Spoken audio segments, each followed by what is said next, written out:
Doudou et la déesse des chats.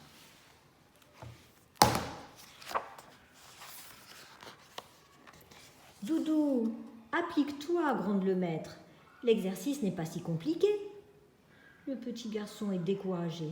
Encore une fois, il a mal tracé les dessins qui servent à écrire son prénom. Si le dé montre bien une main, en revanche, son poussin qui note le son OU ressemble à un canard. Et le signe de l'homme assis qui sert à indiquer qu'il vient d'écrire un prénom de garçon, lui, ne ressemble à rien du tout.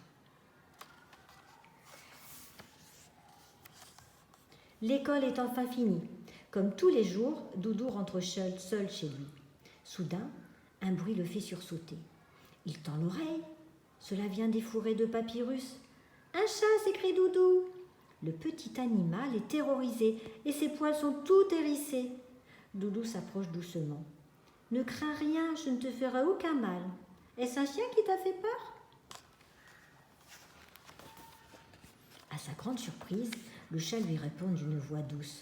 « Je suis la déesse Bastet.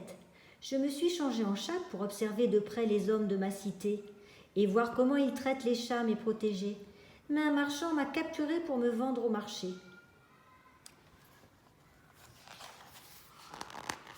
Doudou, intimidé par cette révélation, reste sans voix.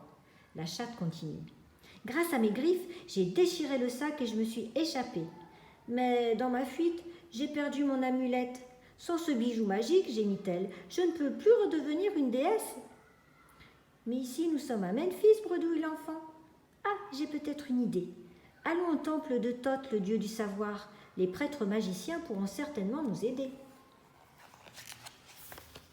En chemin, Doudou s'inquiète un peu.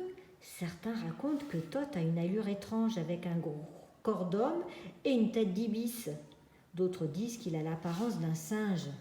Va-t-il le rencontrer lui aussi ? À peine sont-ils arrivés qu'un homme à l'air sévère s'avance vers eux. « Hé là, tu n'as pas le droit d'entrer, ici avec ton chat. »« J'ai besoin de voir un prêtre magicien, c'est très important. »« Je suis Pached, prêtre de Thoth. Sans une bonne raison, vous n'entrerez pas dans la maison sacrée de mon maître. » Doudou recule, effrayé. Bastet fixe alors Pached avec intensité.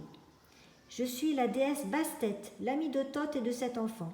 Laisse-nous entrer, Doudou, moi dois m'aider à retrouver mon apparence de déesse. » À ces mots, Pached s'incline avec respect devant eux et les invite à le suivre. Sous les yeux émerveillés de Doudou, le prêtre pousse 2 immenses et lourdes portes en bois.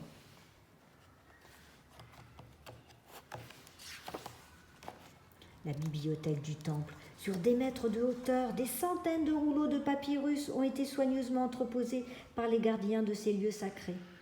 Mon garçon, certains de ces papyrus sont aussi précieux que le trésor de Pharaon. Si tu es aussi astucieux que tu en as l'air, tu sauras trouver le papyrus magique qu'il te faut.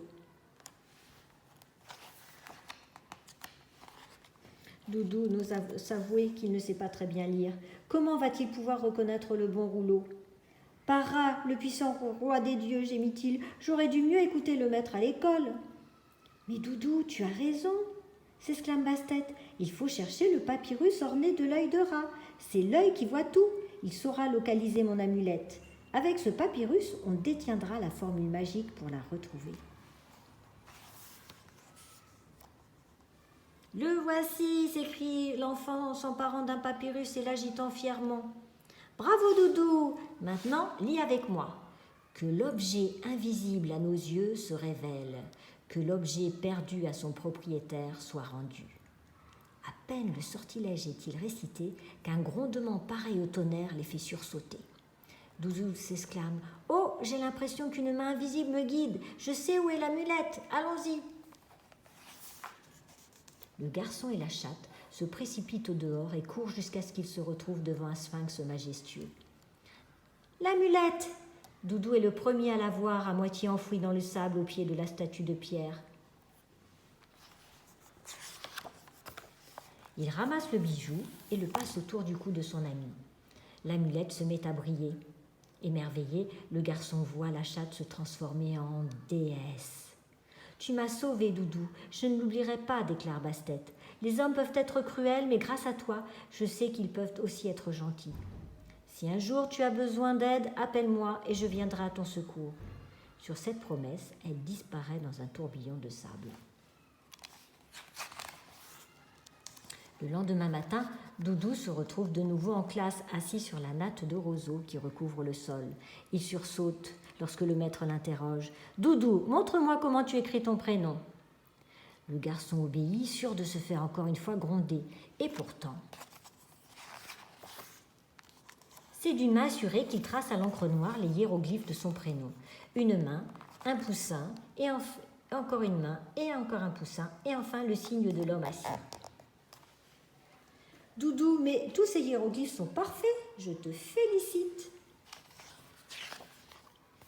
En sortant de l'école, Doudou est heureux. « Je suis sûre que c'est Bastet qui m'a fait ce joli cadeau. » Et non loin de là, une petite chatte aux allures de déesse sourit et s'éloigne gracieusement.